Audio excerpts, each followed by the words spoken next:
नमस्कार मित्रों, आप सभी का स्वागत है हमारे ज्योतिषीय चैनल गोमा एस्ट्रो पर। आप सभी लोगों का बहुत बहुत धन्यवाद, जो भी हमारे सब्सक्राइबर हैं और जो श्रोतागण हैं। आप सभी की प्रेरणा से ही यह चैनल आगे बढ़ रहा है। जैसा कि कल हमारे एक सब्सक्राइबर हैं, उन्होंने हमें एक आग्रह किया कि हम 3 टॉपिक पर वीडियो बनाएं। तो आज हम प्रथम टॉपिक पर वीडियो बना रहे हैं, जो कि है वेव ऑफ लाइफ, जीवन तरंग। बाल्यावस्था में, युवावस्था में और वृद्धावस्था में जीवन कैसा बीतेगा, यह सभी लोग जानना चाहते हैं। तो आइए आज हम लोग यह जानते हैं। तो चलिए वीडियो शुरू करते हैं। देखिए यहाँ पर मैंने लिख रखा है वेव ऑफ लाइफ। एक जन्म पत्रिका का चार्ट बना रखा है। अब इसमें जो मैं आपको समझाना चाहता हूं उसको बहुत अच्छे से समझिएगा, और यह जानकारी जो मैंने यहाँ पर लिख रखा है इसको आप नोट कर लीजिएगा। अगर मेरे साथ में नोट करना चाहते हैं तो मेरे साथ में नोट कर लीजिए, अन्यथा स्क्रीनशॉट ले लीजिएगा ताकि आप इसको बाद में अपने नोट्स में शामिल कर सकें। देखिए ये जन्म पत्रिका बनी हुई है, ये मेष लग्न की कुंडली बनी हुई है। अब हम समझाना क्या चाहते हैं समझिए। केंद्र स्थान 1, 4, 7, 10।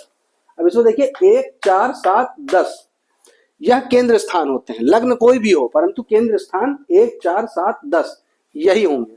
आगे क्या लिखा है, 1, 4, 7, 10 केंद्र के भाव शुभ कहे गए हैं, परंतु कभी कभी शुभता खो देते हैं। इस बात को आपको बहुत अच्छे से ध्यान रखना है कि केंद्र स्थान का जो स्वामी है वो कभी कभी अपनी शुभता भी खो देता है। कैसे खोता है यह भी हम आगे वीडियो में बताएंगे। अब यहाँ देखिए लिखा हुआ है त्रिकोण 1, 5, 9, 1, 5, 9, इनको त्रिकोण कहा जाता है और त्रिकोण हमेशा शुभ होते हैं। तो लग्न का, पंचम का और नवम भाव का जो भी स्वामी होगा वह हमेशा शुभ रहेगा, या फिर हम उसको योगकारी कहते हैं। ठीक है। अब देखिए त्रिषठाय लिखा हुआ है, त्रिषठ आय।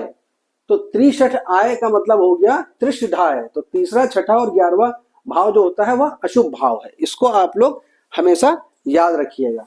मारक, दूसरा व 7वां भाव जो है, दूसरा व 7वां भाव जो है वह मारक स्थान है, या मारक भाव कहा जाता है। दुख स्थान 6, 8, 12, 6, 8 और 12। ये मेष लग्न जो है वह काल पुरुष की कुंडली कही गई है। मेष लग्न की कुंडली जो होती है वह काल पुरुष की कुंडली होती है, या फिर जब भी आपने सुना होगा कि काल पुरुष की कुंडली, तो काल पुरुष की कुंडली मेष लग्न की होती है। तो काल पुरुष का दुख क्या है, 6, 8, 12। 6, 8, 12 जो भाव हैं वह काल पुरुष के दुख हैं। तो अब इसको अगर आप लोग समझ गए हो तो मैं अब इसको मिटा करके आगे की जर्नी में बढ़ता हूं।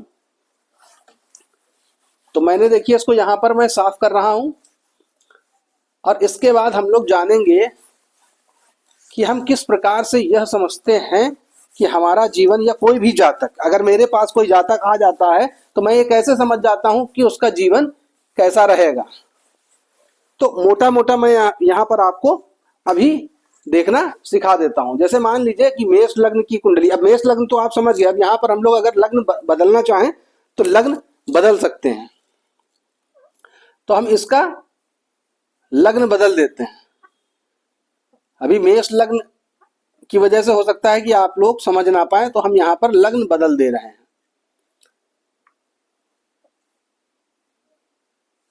तो यहां पर हम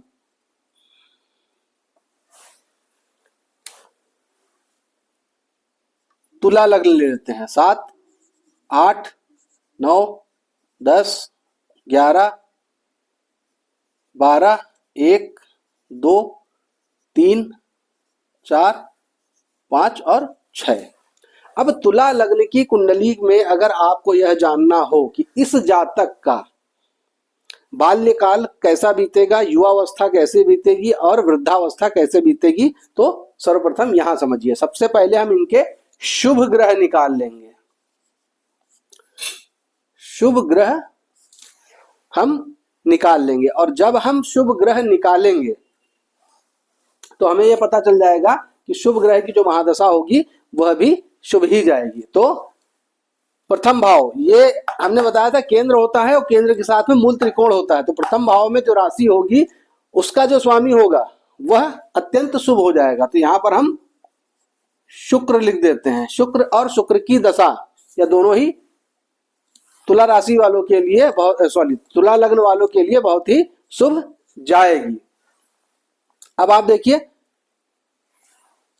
पांचवा स्थान तो पांचवें स्थान में 11वीं राशि है। क्या केंद्र में कोई राशि पड़ रही है? शनि की कोई राशि केंद्र में पड़ रही है? तो हाँ पड़ रही है। ये देखिए केंद्र में यहाँ 10वीं राशि है। तो केंद्र प्लस त्रिकोण, केंद्र प्लस त्रिकोण का मतलब हो गया पूर्ण योगकारी। तो शनि यहाँ पर पूर्ण योगकारी हो जा रहे हैं, मतलब तुला लग्न की कुंडली में शनि जो है वह पूर्ण योगकारी है। शनि की महादशा इनको बहुत ही अच्छा फल प्रदान करेगी। आगे देख लेते हैं यहाँ पर नवम भाव में तीसरी राशि है। तीसरी राशि का स्वामी बुध होता है, तो बुध भी यहाँ पर शुभ हो जाएगा। और कोई केंद्र में ऐसा ग्रह दिख रहा है जो शुभ अवस्था में है? तो देखिए सारे ग्रहों को दो दो राशियों का स्वामित्व प्राप्त है, बस चंद्रमा और सूर्य ऐसे दो ही ग्रह हैं जिनको एक एक राशि का स्वामित्व प्राप्त है। तो यहाँ पर देखिए केंद्र में चौथी राशि लिखी हुई है, तो यहाँ पर चंद्रमा इनका शुभ हो जाएगा। अब अगर बाल्यावस्था में इन दशाओं मतलब इन ग्रहों की दशा मिल जाती है, लेकिन इन ग्रहों की दशाओं को भी हम कैसे समझेंगे? तो ये समझिएगा, आ चम भव रा जी श बू के शु। ये जो मैंने लिखा हुआ है यह सूत्र है। यह सूत्र जो है यह महादशा में प्रयोग होता है। आप देखिए आ मीन्स आदित्य, आदित्य मतलब सूर्य, च मीन्स चंद्रमा, भव मीन्स भौम मतलब मंगल, रा मीन्स राहु, जी मतलब जीव केतु, सॉरी जीव मतलब बृहस्पति, केतु नहीं बृहस्पति होगा, श मीन्स शनि और बु मीन्स बुध, के मीन्स केतु और शु मीन्स शुक्र। तो सूर्य चंद्रमा मंगल राहु गुरु शनि बुध केतु शुक्र, यह दशा जो है इस प्रकार से चलेगी। अगर मान लीजिए किसी का जन्म, किसी भी जातक का जन्म हुआ और उसको शुक्र की महादशा मिल गई, उसको शनि की महादशा मिल गई, उसको बुध की महादशा मिल गई, उसको चंद्रमा की महादशा मिल गई। अगर हम शुक्र की महादशा की बात कर ले या शनि की महादशा की बात कर ले, जैसे इसी कुंडली में अगर इनको शनि की महादशा मिल जाती है तो शनि इनकी कुंडली में पूर्ण योगकारी है। तो पूर्ण योगकारी होने के बाद शनि इनको क्या करेगा? 19 वर्ष की महादशा होती है, तो बाल्यकाल से 19 वर्ष तक इनका समय बहुत अच्छा होगा, संपूर्ण प्रकार का भौतिक सुख इनको प्राप्त होगा। कुल मिलाकर के बाल्यकाल इनका बहुत अच्छा हो जाएगा। शनि के बाद अब यहाँ पे देखिए शनि के बाद बुध आ गया, बुध दिख रहा है, बुध यहाँ पर है। तो बुध के बाद बुध की जो महादशा आएगी 17 वर्ष की महादशा वो भी होगी, तो 19 और 17 जोड़ लीजिए, ठीक ठाक समय हो गया, मतलब युवावस्था आ जाएगी। बुध के बाद केतु, अब केतु की स्थिति जो है वह डिपेंड करती है कि वह किस घर में है, किस ग्रह के साथ बैठा है या किस भाव में, या उस भाव का स्वामी कौन है, इस पर डिपेंड करेगा। अभी इस पर हम विशेष चर्चा करेंगे। क्यों? क्योंकि अभी तो हम आपको ये देखना बता रहे हैं कि अगर बाल्यकाल में किसी शुभ ग्रह की दशा मिल जाती है तो बाल्यकाल बहुत अच्छा हो जाता है, और युवावस्था भी, और शुभ के साथ शुभ मिलते जाएं तो युवावस्था भी बहुत अच्छी हो जाती है। परंतु अगर इसी जातक को वृद्धावस्था में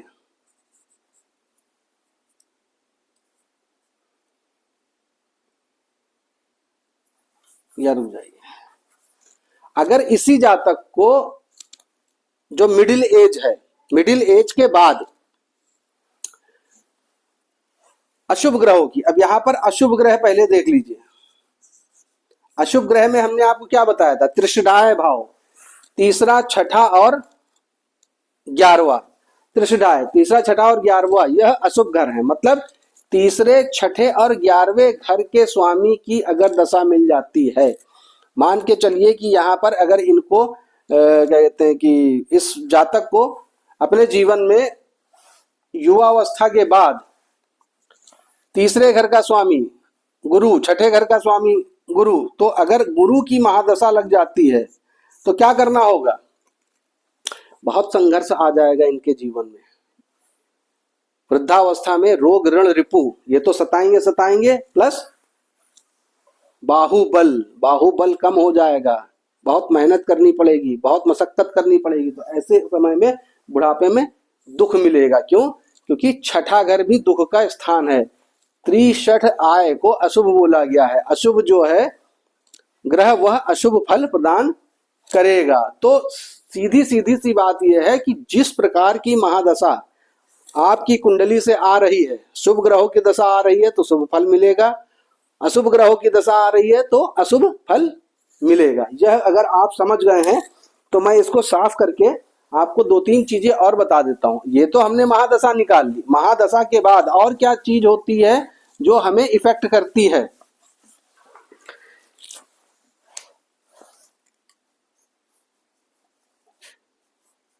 नवग्रह, नवग्रह, नवग्रह तथा उनकी दृष्टि, नवग्रह तथा उनकी दृष्टि, उसके बाद है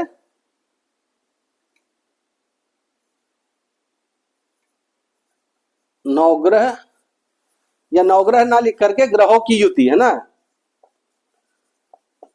ग्रहों की युति। अब ग्रहों की युति कैसे बनती है? नवग्रह तथा उनकी दृष्टि। मान लीजिए यहाँ पे शनि बैठा है तो यहाँ से 1 2 3 तीसरी दृष्टि यहाँ होगी, 4 5 6 7 सातवीं दृष्टि यहाँ होगी, 8 9 10 10वीं दृष्टि यहाँ होगी। अच्छा देखिए, दृष्टि से बात याद आया, कल एक जातक है, उन्होंने प्रश्न किया था, शायद मेरी समझ से मुझे अगर नाम याद आ रहा है तो सागर यादव जी हैं कोई, उन्होंने मुझसे पूछा था कि शनि की पंचम दृष्टि होती है क्या?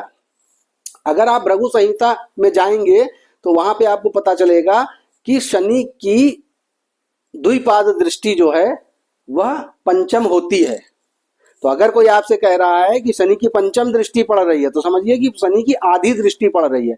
देखिए, दृष्टियां द्विपाद होती हैं, त्रिपाद होती हैं, पूर्ण होती हैं, तो इसमें कोई दो राय नहीं है कि शनि की पंचम दृष्टि होती है, लेकिन वह आधी होती है। अगर आप भृगु संहिता में जाएंगे तो हर ग्रह की दृष्टि आपको देखने को मिल जाएगी, वहां पे बहुत ही विस्तार अवस्था में बताया गया है। अच्छा, अब देखिए, नवग्रह तथा उनकी दृष्टि हो गई। भाई नवग्रह भी इफेक्ट करते हैं, कहाँ बैठे हैं, किस घर में बैठे हैं, कहाँ दृष्टि डाल रहे हैं, यह जरूरी होगा। उसके बाद ग्रहों की युति, आपने देखा होगा कि ग्रह युति बना करके बैठते हैं जन्म पत्रिका में। कभी 2 ग्रह होते हैं, कभी 3 ग्रह होते हैं, कभी 4 ग्रह होते हैं, कभी 5 ग्रह होते हैं, कभी 6 ग्रह होते हैं। मैंने तो 7 ग्रह जो है वो एक भाव में बैठे देखे हैं। तो इस प्रकार की अगर युतियां बनती हैं तो उनका भी फल आपके जीवन में आता है। प्लस योग, अब हम योग की बात करते हैं। योग में बहुत सारी चीजें आती हैं, जैसे संख्या योग है, आकृति योग है, या अन्य प्रकार के और भी योग हैं। चंद्रमा से बनने वाले योग हैं, सूर्य से बनने वाले योग हैं। ये बहुत सारे योग जो हैं यह आपके जीवन में इफेक्ट लाते हैं। सबसे जरूरी जो चीज है वह है राहु केतु से जनित दोष। अब देखिए, राहु और केतु से जनित दोष, राहु और केतु को छाया ग्रह कहा गया है। हम अगर साइंस की बात करें, मॉडर्न साइंस की बात करें, तो वहां पर भी इसको माना गया है कि हाँ ऐसा हो सकता है। और ज्योतिष में राहु और केतु को पूर्ण रूप से माना गया है कि हाँ ये है, दिखता नहीं है परंतु छाया ग्रह है। इसकी किसी की भी जन्म कुंडली में आप देखिएगा, जब भी राहु केतु की बात करेंगे तो राहु केतु से जनित जो दोष है वह संपूर्ण जीवन को रोक देता है। संपूर्ण जीवन को रोक देने का मतलब आपकी शिक्षा को रोक देगा, आपके करियर को रोक देगा, आपके विवाह को रोक देगा, आपकी धन संपत्ति को रोक देगा और आपके अंदर नकारात्मक प्रभाव को बढ़ा देगा। यह कार्य राहु केतु से जनित दोष लगने से होता है। राहु और केतु किसी भी कुंडली में 180 डिग्री पर ही बैठते हैं, और राहु और केतु जो है वह शनि के कहने के अनुसार कार्य करते हैं। शनि को काल कहा गया है, शनि कर्म के फलदाता हैं, शनि श्रम के दाता हैं, शनि धर्म के भी दाता हैं। क्यों? क्योंकि कर्म ही हमारा धर्म है, और शनि के हाथों में संपूर्ण मानव जाति के कर्मों का फल देने का प्रभाव है, या फिर उनको यह कार्यभार भगवान शिव से मिला हुआ है। तो शनि जो है वो राहु केतु के माध्यम से लोगों को उनके जीवन का फल देते हैं। कैसे, अब ये समझिएगा। मान लीजिए आप किसी परिवार में पैदा हुए, आपने अपने कर्म किए, आपकी मृत्यु हो गई, अब आपका दूसरा जन्म हुआ। मैं वर्तमान जन्म की बात इसलिए कर रहा हूं क्योंकि मैं यहाँ की आपको समझाने की कोशिश कर रहा हूं कि आज आपने क्या किया। अगर आज आप स्वार्थी हैं, आज आपने अपने माता पिता की अवहेलना करी है, आपने अपने मित्रों की अवहेलना करी है, पत्नी का साथ नहीं दिया है, या फिर पत्नी के लिए आपने अपने माता पिता की अवहेलना करी है, उनको बहुत प्रताड़ित किया है, खूब सुख ऐसो आराम से आप रहे हैं और अपना जीवन यापन किया है और माता पिता को बहुत प्रताड़ित किया है, और उसके बाद आप की यह लीला समाप्त हो जाती है। उसके बाद अब काल का समय शुरू होगा। आपको अपने जीवन में जो फल मिलेगा वो मिलेगा, जो वहां पर आप भोग लेंगे वो तो भोग ही लेंगे। उसके बाद जब अगला जन्म होगा और जब आपकी कुंडली कोई देखेगा, तब वो बताएगा कि भैया राहु और केतु से जनित एक दोष आपकी कुंडली में आ रहा है, जिसे हम अगर भृगु संहिता के वृद्ध पराशर होरा शास्त्र के हिसाब से अगर बताएं तो ऋषि पराशर ने बहुत ही अच्छे से व्याख्या करी है, जिसमें सर्प दोष, सर्प ऋण, मातृ दोष, मातृ ऋण, पितृ दोष, पितृ ऋण, भ्रात ऋण, कन्या ऋण, स्त्री ऋण, गुरु ऋण, सखा ऋण, ये सारे ऋणों के बारे में बताया है, बहुत अच्छी तरीके से उल्लेख किया है। तो यह जो ऋण है वो राहु और केतु से जनित दोष दिखाते हैं। आज के समय में प्रबुद्ध ज्योतिषी जो हैं वर्तमान समय के, उन लोगों ने इसको काल सर्प योग का नाम दिया हुआ है। काल मतलब शनि, सर्प मतलब राहु और केतु, मतलब काल के सर्प राहु और केतु से जनित दोष, जिसे हम बोलते हैं काल सर्प दोष। तो इससे जब आदमी ग्रसित होता है तो आप देखेंगे कि पूरे जीवन वह संघर्ष करते रहता है। आपके जीवन में बहुत अच्छी दशा चल रही है, मान लीजिए मैंने अभी रिसेंटली बहुत सारी कुंडलियां देखी हैं, तो उसमें भी मैंने देखा है कि बहुत अच्छे योग चल रहे हैं, नवम भाव की दशा चल रही, पंचम भाव के ग्रह की दशा चल रही है, परंतु समय अच्छा नहीं चल रहा है। लोग कह रहे हैं कि मेरे पास पैसा नहीं है, लोग कह रहे हैं कि मेरा विवाह नहीं हो पा रहा है, लोग कह रहे हैं कि मेरी नौकरी नहीं लग पा रही है, लोग कह रहे हैं कि मैं बहुत परेशान हूं। तो ऐसा क्यों होता है? क्योंकि उनकी कुंडली में राहु और केतु से जनित दोष उत्पन्न हुआ पड़ा है। जब आप पैदा हुए थे तभी वह लेकर के आए हैं। उसका मतलब क्या होता है पहले ये समझ लीजिए।